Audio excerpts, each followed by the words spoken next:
Hello, my little ranchies. How are you today? I am doing a manga review. Yes, a nice juicy BL manga for you folks out there. Oh, and by the way, sorry for my sweating a lot. It's really hot up in here, so I'm gonna be sweating profusely, so sorry about that. And if you see like the lighting keeps changing, the sun keeps going inside the clouds, you know, back and forth with it, so like sorry for the weird lighting change. So yeah, if you guys are new to my channel, my name is Michiko. I'm starting out as a YouTuber, so I want to try to do BL content. So let me know what you guys want and comment down below what, you know, manga I should review, anime I should review, or what games I should play for you guys to watch. So right now I'm doing a manga review called Red. This word, I have never heard this word before, and I'm gonna mispronounce it, so I'm sorry. Red Beryl ni sayonara. Okay, Beryl is pronounced, well, not pronounced, it's spelled B-E-R-Y-L. I don't know how you're supposed to pronounce that or say it. I never heard anybody say that name, so if you guys know how to break it down for me, leave it down below so I can like pronounce it later on. So yeah, Red Beryl ni sayonara, and the English version is called Goodbye Red Beryl, and it's by Atami MICHINOKU. And oh my god, this is one of those Twilight stories, like yo, cute hot vampire guy, you know, dripping out blood through his fangs, because like the picture that I'm gonna show will be up for you in the screen, so this is what it looks like. Bam, boom, shakaratata, like look at him, looking sexy with his emerald green eyes, just staring at you. Like I love the artwork. It's so obviously Twilight, you know, you can tell like he's a vampire because his mouth is like dripping with blood and stuff. And he looks really hot. Like look at his skin, so nice and smooth. Fuck you vampires for having good skin. I'm here like having a freaking like blemish problem. I haven't like acne all my life, and I'm dealing with that till now, but you know, it is what it is. It's life, whatever, and puberty, whatever. Like yeah, I just love his like greenish bluish eyes, man. It's like when you see this artwork, you be like, oh, is he like hiding something? But like, you know for a fact that he's a vampire, but like, did he kill somebody? Is this a crime scene? Like what did he do? Who did he attack? That's when you see the blood in his mouth. Like who did he attack? Like is it somebody close to him, or is it like a friend, or is it like a guy he doesn't like? Like who is he like sucking the blood off of? And yeah, I really like it. And you know, he's like black, beautiful hair, nice and like, you know, straight black clothing. It's really nice, so cute. And we have another photo of him with this other guy, which obviously he's the the main love interest for this particular guy, and he's like with him holding the umbrella. And I like the colors, like it's very like poppin'. It's like an artwork of like a children's book. Like it's so colorful and cute, and he's trying to keep the potential boyfriend dry under the rain. Can you see like these little colorful raindrops of diamonds? Actually, they're like little diamonds, but they act like raindrops. I think they call step. They are shaped like hearts. It's so cute. They have like a little lovey-dovey stroll, you know, him trying to like keep him under his umbrella, trying to keep him, you know, dry from the rain, but it's adorable. I'm gonna start with chapter 1. Like I said, if you guys don't want any spoilers, just click off the video, go do your homework, go read a book, go outside in the hot burning sun, because it's summer outside. It's summer outside. It's hot outside. So yes, chapter 1. Oh, here comes another artwork right here. I'm gonna put it right there. Boom. Look at that. He's trying to feed him tomato, which is like a replacement for like drinking blood, I should say. Like the vampires always eat like, you know, tomatoes as like a replacement or like a supplement for their, you know, their hunger, because, you know, some of them don't eat. So we see this guy from the cover page answering the phone, talking to somebody. We don't know who it is, or like if it's like a friend or a neighbor or his lover, but we just see him like talking to somebody on his phone, and then he's like carrying like, I think like flowers, I should say, and he's holding an umbrella. And then the first thing he said in the panel, it was like, oh, you know, it's hot outside, which I understand why, because dude is wearing all black, and you know, that means you sweat even harder. We learned that he's actually standing in front of a grave. He's holding a bucket full of flowers. He has an umbrella. He's sweating to death, and he said like, you know, it's really hot outside. So he's standing in front of a grave, and we noticed that he's standing in front of the Kobayashi's family tomb. So we don't know if it's part of his family, like maybe one of his relatives died, like maybe if it's his mom, dad, sister, brother, who knows, or maybe it's one of his neighbors' family member that died and he's paying his respects to them. We don't know for sure. All we know is that he's just standing in front of a tomb, you know, sweating a lot, and he's saying that, you know, he's feeling like he wants to die because of the heat is getting to him. That's like his usual morning routine, I guess, like him like visiting a grave during his free time. So the next panel, we just see a random hot cutie blonde guy from the main cover page. He has, you know, the blonde hair and everything, and he started knocking on the door, and he asked the guy like, you know, good afternoon, are you awake? And we see that guy, that same guy who was from the grave, he was like just hunchback, like sitting alone in his room by himself, saying that, oh, you're here again, Kobayashi? Like, what are you doing here? And we know for a fact that the blonde guy's name is Kobayashi. Kobayashi keeps coming to his place, probably like giving him food and stuff, because he opened his fridge and he was like, you know, stop calling me that, like, say my real name. And he tried to like put food in his fridge, you know, make sure he has enough food to eat, because we know for a fact that his fridge is empty. We don't even know if he's eating right, if he's eating enough food for him to like, you know, survive on. Like, dude, you need to eat more. And the guy was like, stop putting stuff in my fridge. And then Kobayashi was like, come on, like I thought, like you have no food in your fridge. It's always empty. That's why I'm here to like, you know, bring you food so you can eat properly. He's trying to, you know, take care of him, because I guess this guy in black doesn't have anybody to take care of him, or maybe he doesn't know how to take care of himself, or doesn't know how to cook. So Kobayashi's been coming through his place, giving free food. Like, dude, I'm gonna cook for you. I'm gonna clean for you. Like, if you need anything, I'm gonna be there for you. So he's like a mom to him, because he asked him like, oh, do you like curry? He's like, yeah, I like it. He's like, well, curry it is. I'm gonna make some curry just for you. And then he got upset, saying that, stop like fucking helping me out, man. I'm fine without food. Like, I don't need food. Then he asked him, why you bother cooking food for me? Like, why would you keep doing this? So I'm guessing like Kobayashi's been doing that for a while, you know, coming to his place, making food for him, and that obviously bothers him. He was like, why you keep making food for me? You don't even really know me that well. And this guy was like, you know, it's not that I'm gonna die or anything. Hint, hint, you know why? Because he's a vampire, obviously. And he's like, you know, it's not like I'm gonna die from, you know, starvation. I'm gonna be fine. But more importantly, he told him that you gotta stop coming to my house. Like, it's annoying to him. Kobayashi was like, I don't want to. The reason why he decided to not leave by his side, because he said that he owed him his life and he wants to show him gratitude, meaning that somewhere along the way, like the guy in black, we still don't know his name yet, but like the guy in black saved Kobayashi's life from something. And it turns out like 3 days ago, Suda Kazushige saved my life. So the guy in black is named Suda Kazushige, and he saved Kobayashi's life. Learn about Kobayashi's life, and it turns out that he don't have any parents. He was raised in an orphanage, and then as he got older, he ended up going to school. But during that time, he doesn't feel really like happy about his life or where he's like headed at all, because he doesn't know his purpose in life. Before he met Suda Kazushige, like he's just a regular guy, just like, you know, going through school, minding his own business, having no friends and like no one to look up to or rely on, because he's always there by himself. And then he learns that being an orphan makes him feel very lonely. You know, people make fun of him, like these kids in this next panel, like they make fun of him for being an orphan, like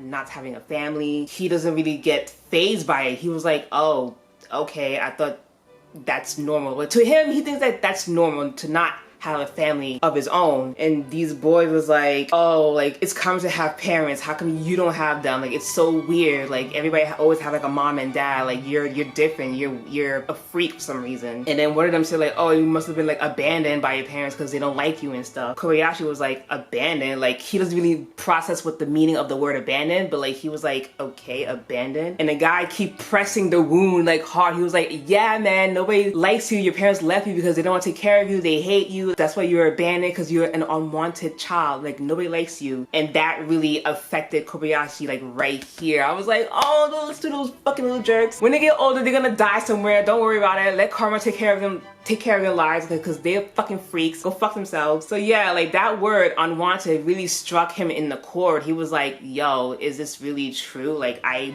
been abandoned because my parents don't want me, they don't love me. And then he asked one of his preschool teacher, Enchu sensei, I think it's pronounced Encho sensei, he asked him like, oh, am I an unwanted child? And you know, having a child like that asks you a very like serious question, you be like, oh, you're not, you try to like show like sympathy for them because they don't understand life yet. He's like probably like 5 years old in this one. And then his teacher Encho asked him like, oh, did something happen? Did somebody to say something to you? And he was like, yeah, some of his classmates, you know, like they made fun of him saying that I'm an unwanted child and I was a bandit. And Encho Sensei was like, you're not unwanted or anything like that. There will be somebody out there who needs you. To just stay positive, be happy, don't cry for something like that, be a strong guy. Like, he's still so confused about his own like life. Like, he doesn't know what happened to his parents. He's just been at an orphanage like most of his life. And his teacher gave him like the best advice ever. He said, like, you know,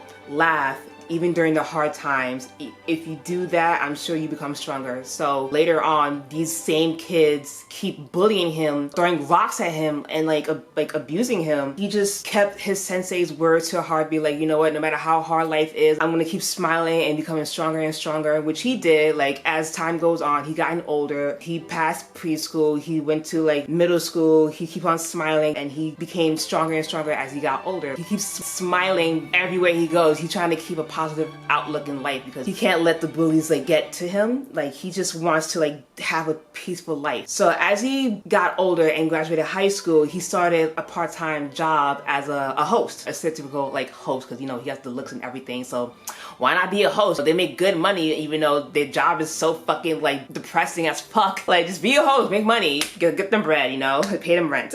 Yeah, so after he got a job at the host club, he started to fit in a little better with the crowd. You know, he started to make, I guess he made good friends out of his coworkers. He has a good boss. They're very respectful to him and he is to them. So life seemed to be going so well for him. But then all of a sudden, this one lady, like one of his customers, called him out and she handed him like some money, and she said, oh, it's from a customer, he left extra cash for you. So I'm guessing that's like a kind gesture, be like, yo, you do a good job being a good host, hit some extra cash from this random customer, like really liked your company. And he was so confused. He was like, oh, an extra tip, like that's great. And he was like, no, I can't take it, I'm gonna refuse it. And then the lady was like, yeah, it's fine, just take the money, it's yours, you earned it. Since you're always giving your best, you're a hard worker, like you earned the money. And that was like the best like gratitude he got from somebody else. Like, they really appreciate his work ethic. But you know, like, all things must come to an end. Somebody from his like workplace, one of his coworkers, saw what happened, saw the lady gave him money, and he got really pissed off about that. And then they try to like gang up on him. Like, this guy and his other coworker, they were so jealous of him like getting, you know, extra money from a customer. These two guys were so jealous that they pushed him inside like the locker room to try to gang up on him. And they said like, oh, you're a shameless guy, how can you take money from a customer? You can't do that, it's not allowed, like F you. Like, one of the guys was like, oh, don't get all cocky just because you got a tip, give us the fucking money. And Kobayashi was like, I can't give it to you, she gave it to me because of my hard work, I earned it even though she don't have to. And the guy was like, fuck you, like you don't earn that money, like you're supposed to share with all of us. And then of course they decided to beat the shit out of him. He just sit there on the floor bleeding from the side of his mouth, and he just like,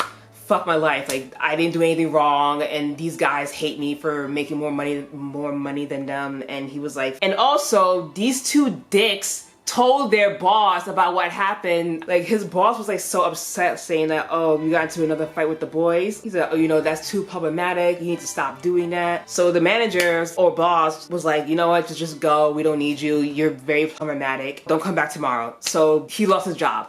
That was it, because these fucking idiots just ruining his life. Lost a good employee for no fucking reason. Like, it was so fucked up. He was like, you know what, I might as well look for another place to work. So I'm guessing that this been happening to him for a while. Like, he been losing job after job after job because I guess people were jealous his charismatic personality, because he's very likable compared to these scumbags that he always have to end up working with, because they're dicks. What do? They just bully the weak. So fuck y'all.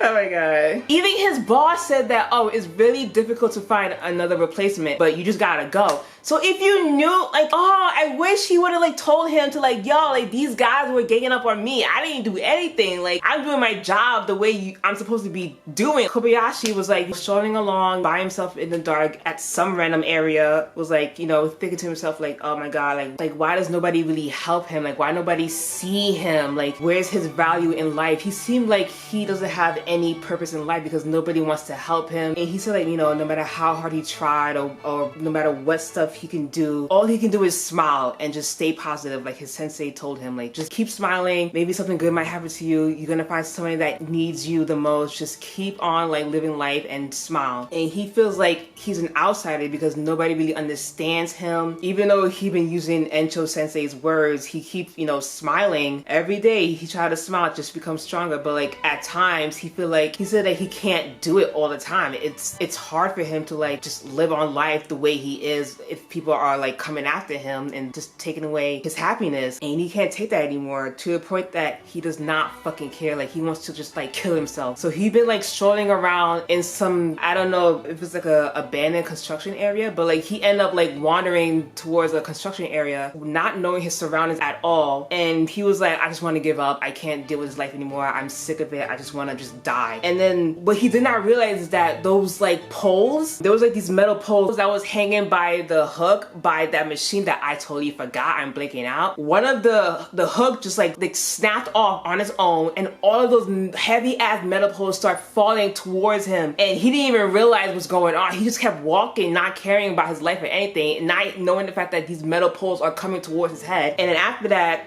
this guy with the black shirt saw what happened, and then he yelled out, you know, careful. And then he was like, what? Who just said that? But who's calling out to me? And then the guy pushed him away to the floor just in time for him to like save his life. But as soon as he pushed him away and then he got up, he turned around and he saw somebody got crushed by these metal poles, and he was like, oh shit, a person? He was so confused. He was like, oh my god, what's going on? Like, what's happening? How did all these metal poles end up like landing on his back? Like, what's going on? So he was freaking out, and then like he was like, oh shit, this person was warning me about the poles, like, and he pushed me to save my life. Like, but why? Like, he doesn't even know me. So he ran up to him in a panic. He was like, oh my gosh, are you okay? Are you good? Should I call the cops or 911? Like, are you okay?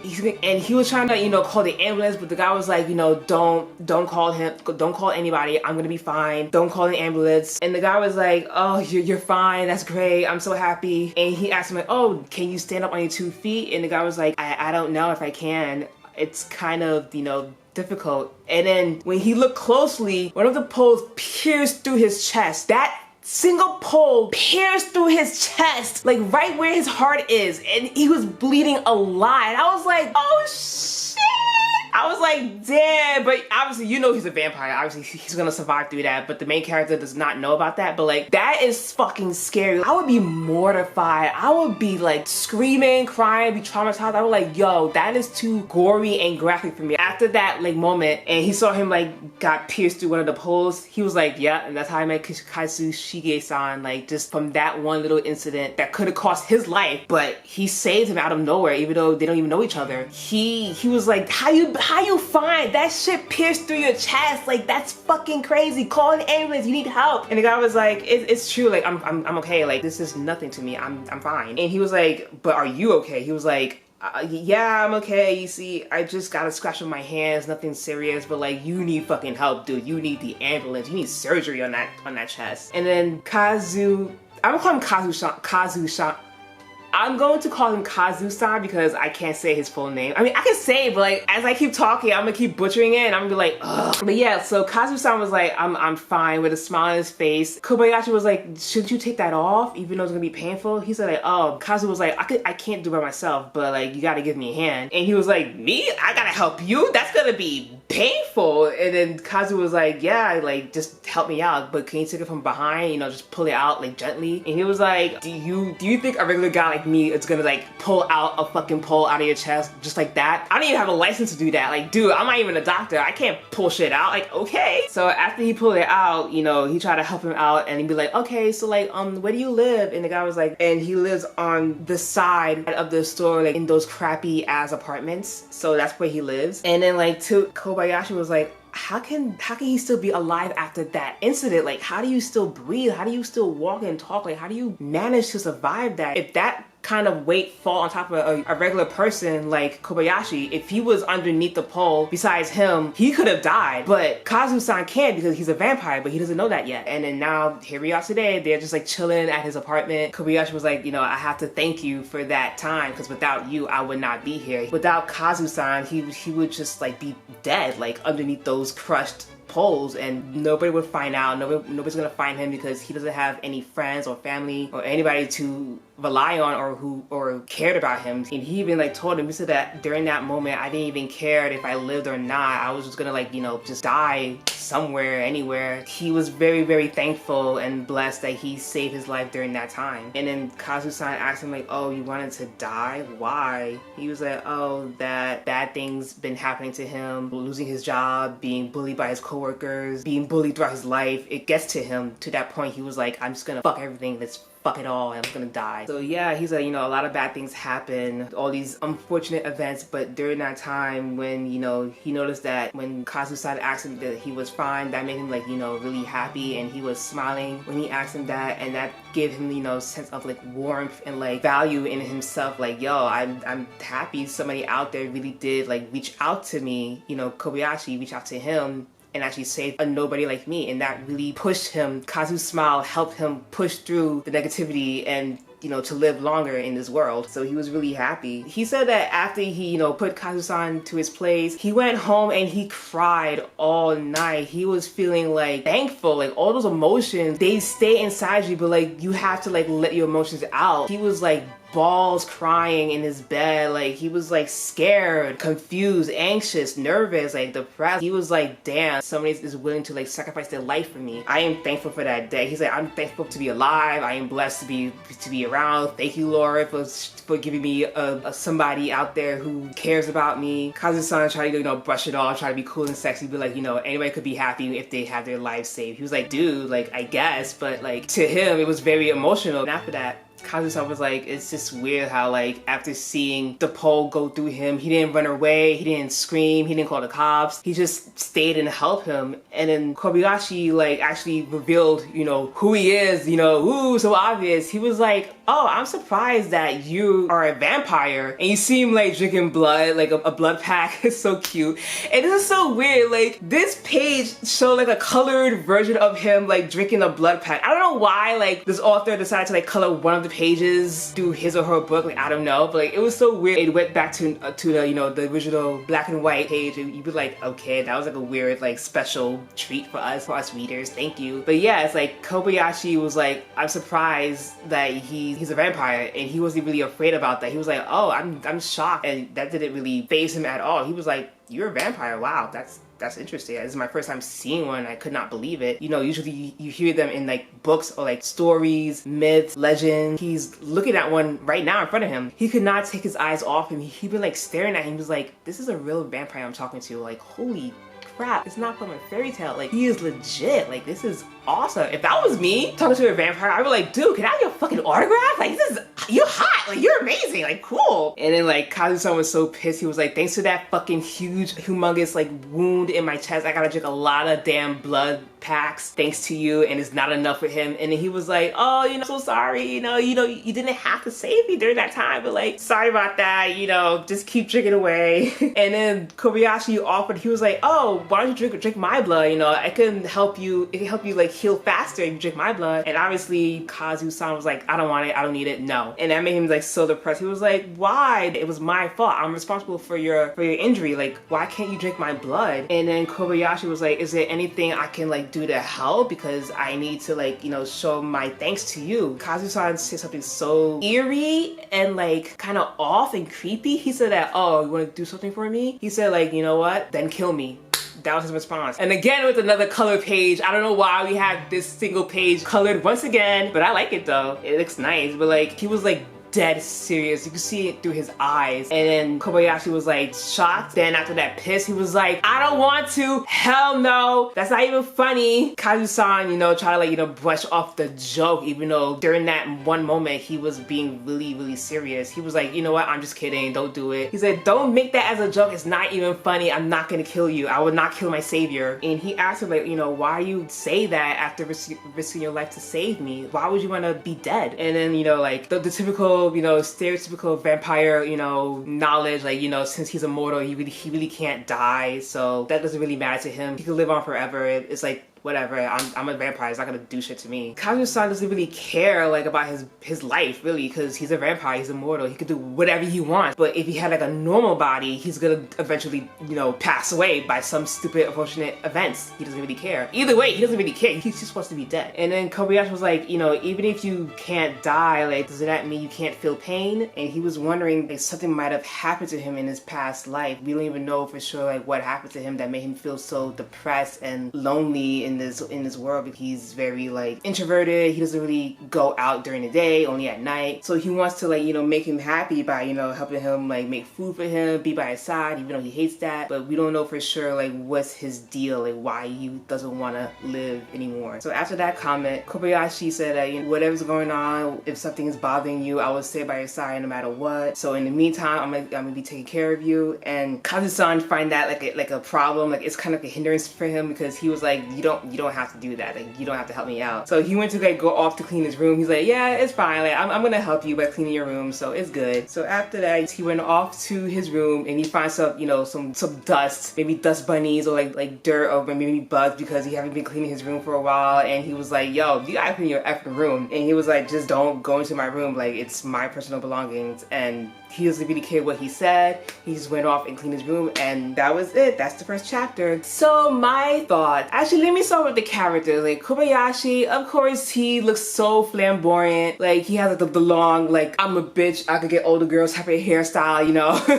He's a player, flamboyant. But what I like about him is like, you know, you don't judge people by their appearance, which I like, because once you see him, you think like, oh, he gets older girls because he's a player. He's been bullied throughout his life because he doesn't have a family to call of his own. Behind that mask that he's been carrying all his life, it's like him being emotionally depressed. Like this guy has been through so much BS, like he just wants to like legit kill himself. Now to Kazu-san, like oh my god, he's me. Introverted, doesn't want to go outside, wearing like long sleeve clothes. But my only issue about him, like he wears turtlenecks, and I hate turtlenecks because that shit, I feel like I'm being choked by a turtleneck. He seems very like defensive at times, like he doesn't want Kobayashi in his place. He wants to be alone, you know. He's like, dude, get out of my place, stop trying to help me out. And later on in the chapters, you find out like why he became the way he is, which is really kind of sad. Being a vampire, you know, we all know for a fact that they're very like emotionless, immortal, and they're the only ones that can survive through anything. And then if you're a human, of course your lifespan doesn't last long, so eventually we end up dying, but they still end up living longer than any human out there. So it sucks for him to like go through that emotional experience, seeing the one you love and then they just die, but you live on no matter what because of your vampire instinct, I guess. Yeah, like I really hope like there's a happy ending with these two, because in the first panel when he was at the graveyard just now, I just clicked everything together, and I really hope nothing bad happened to Kobayashi. I don't know, I didn't finish the manga yet, it's still ongoing, so but like that must be a foreshadowing of his death. I don't know. It could be another Kobayashi, but we don't even know who else has the same last name as him. We don't even know if he has an extended family. We don't even know where his parents are at. We don't even know if he has siblings. But like, I'm hoping that foreshadowing is not something dark. Yeah, let me know down in the comments down below. My question to you guys is that, do you guys like vampires, or like, I don't know, like do you have a favorite like vampire story? Like, comment, subscribe my channel if you want. If not, I don't care. But I'm gonna leave the link down below for you guys to read it. It's really freaking good, and he's fucking beautiful. So yes, have fun reading the manga. Bye!